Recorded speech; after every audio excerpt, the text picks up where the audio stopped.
কেদাৰনাথ দেখিবলৈ কি অপূৰ্ব সুন্দৰ ন? দেখিলে কিবা মনটোত ভক্তিভাৱ আহে। মোৰ কেদাৰনাথত যাবলৈ বৰ মন যায়। যাবাতো নৰোৱে, ভিডিঅ'বিলাক চাই মনটো সান্তনা দিওঁ। ভগৱানে বা নেনে আপোনালোকৰ কেদাৰনাথক যাব মন যায় না? যদি যায় এটা কমেণ্ট কৰি ক'বচোন, কিজানি আমি একেলগে যাবাই পাৰোঁ।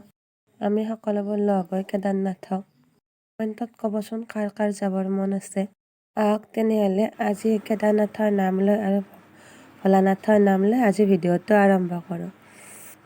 নমস্কাৰ বন্ধু বান্ধৱীসকল, মই আহিছোঁ আৰু এটি নতুন ভিডিঅ' লৈ এটা নাৰিকলৰ লাড়ু ৰেচিপি দেখাবলৈ আৰু আপোনালোকৰ পৰা কিছু কথা শিকিবলৈ।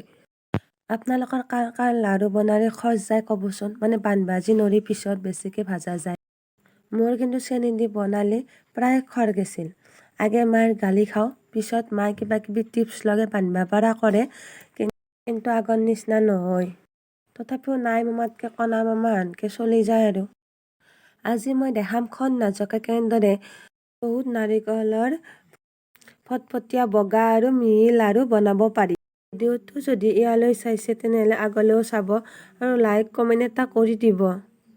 ভিডিঅ'টোৰ কিমান লাইক বাঢ়িল, কিমানটা কমেণ্ট আহিল সেই বাৰে মই চাই থাকোঁ আৰু যেতিয়া নাহে মনটো বৰ দুখ লাগে। এতিয়া বাহিৰা চিন বাদ দি মূল নাটকলৈ আহোঁ। আপোনালোকে দেখিলেনে মই নাৰিকল ৰুকাৰ লগত চেনিখিনি দি ভালদৰে সানি লৈছোঁ। আপোনালোকেও ভালদৰে 5 মিনিটমান সানিব আৰু 5 মিনিটমান থৈ দিব। তাৰ পিছতহে নাৰিকলখিনি ভাজিব, তেতিয়াহ'লে লাড়ুখিনি বৰ মিহি হয়। চেনি অলপ বেছিকৈয়ে দিব, মানে ধৰক এপোৱা লাগিলে আপুনি এপোৱাৰ লগত আৰু দুমুঠা বেছিকৈ দিব। লাড়ুখিনি খৰ নাযায় আৰু শেষলৈ বান্ধিব পৰা হৈ থাকে। মই 4টা নাৰিকলৰ লাড়ু বন্ধাৰ পিছতো পিছৰ ফালে খৰ যোৱা নাই আৰু শেষলৈ বান্ধিব পৰা হৈ আছে, কিন্তু লাড়ুবোৰ ধুনীয়া টান হৈছে। এনেদৰে ভিডিঅ'টোৰ মাজে মই টিপছবোৰ দি যাই থাকিম আৰু আপোনালোকে ভিডিঅ'টো কাটি নাচাব, নহ'লে টিপছবোৰ মাজে গুচি যাব। ভিডিঅ'টো সম্পূৰ্ণকৈ চাব। আপোনালোকে বাৰু বহুত নাৰিকল লাড়ু বান্ধিলে হাত বিহাইনে? মোৰ কিন্তু সেয়ে মই প্ৰথমতে জুইটো অলপ বঢ়াই দিওঁ, মানে চেনিটো বঢ়ালৈ মই জুইটো বঢ়াই দিওঁ আৰু যেতিয়া চেনিটো গলিব তেতিয়া মই জুইটো কমাই দিওঁ, নহ'লে দোৱাই যাব যে। আপোনালোকেও তেনে কৰিব পাৰে, তেতিয়া অলপ সোনকালে হয়।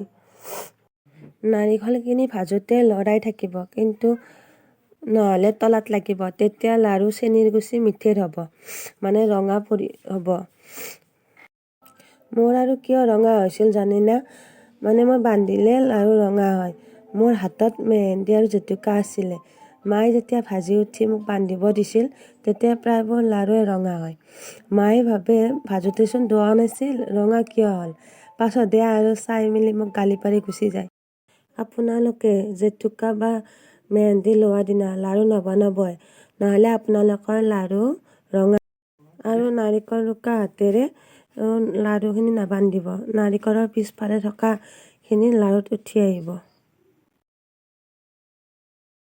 আৰু লাড়ুৰে নাৰিকলখিনি লগ লাগি থাকে আৰু কেৰাহীত লাগি নাথাকে, তেতিয়া গম পোৱা যায় যে আৰু ভজা হ'বই। মোৰ আৰু ভজা হ'বই। তাৰপিছত মই কাঁহীত নুমাই থ'ম।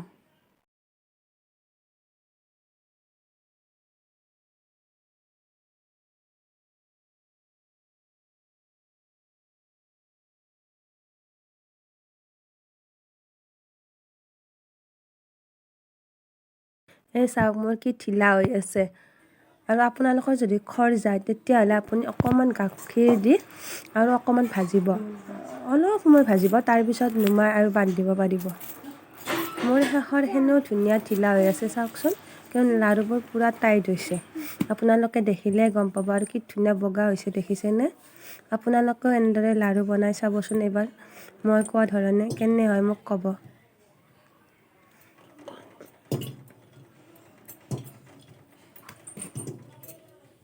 শেষত চেনেলটো ছাবস্ক্ৰাইব কৰি থ'ব। তেনেহ'লে আজিলৈ এৰিছোঁ।